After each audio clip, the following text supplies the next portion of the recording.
అంటే ఒక వసతిని తీసేయడం. ఇంకోటి ప్రయాణికులతో ఘర్షణ. కార్లలో రేపులు జరిగినటువంటి ఆటోల్లో జరుగుతున్న గొడవల కంటే ఈ బైకుల మీద వెళ్ళేటటువంటి వాళ్ళు ఎక్కువగా వేధింపులకు గురి చేస్తారా?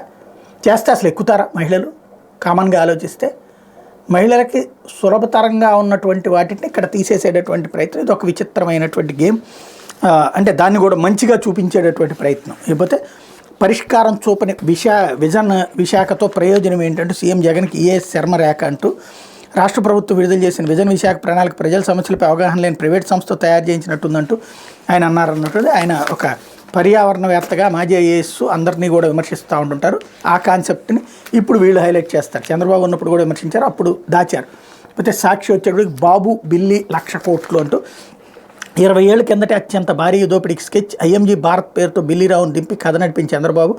హైదరాబాద్లో విలువైన 850 ఎకరాలు 2 కోట్లకే కేటాయింపు. అప్పట్లోనే వాటి విలువ 20,000 కోట్లు, ఇప్పుడు 60,000 కోట్ల పైన. స్టేడియంలన్నీ లీజుకి ఇవ్వడంతో పాటు నిర్వహణ వ్యయాలు సర్కారువే.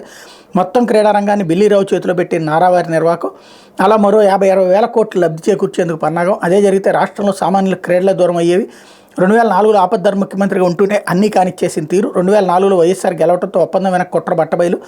రద్దు చేసి భూముల్ని వెనక్కి తీసుకుని సిబిఐ విచారణకు ఆదేశం. తగిన సిబ్బంది లేరంటూ సిబిఐ విచారణ చేయని లక్ష్మీనారాయణ. భూములు వెనక్కి తీసుకోవడంపై కోర్టుకెక్కిన చంద్రబాబు బినామీ బిల్లి. కోర్టులు మేనేజ్ చేయడానికి మొత్తం స్కీమ్తో సిద్ధమైన మూట. రహస్య కెమెరాల సాక్షిగా 2009లోనే ఇవన్నీ వెల్లడించిన బిల్లీరావు. కుట్ర మొత్తం బట్టబయలవడంతో ఎక్కడ దొంగలు అక్కడే గప్చి బిల్లి వేసిన కేసుని గురువారం నాడు కొట్టేసిన తెలంగాణ హైకోర్టు. సిబిఐ విచారణ ఎందుకు జరిపించలేదని తెలంగాణ ప్రభుత్వానికి ప్రశ్న.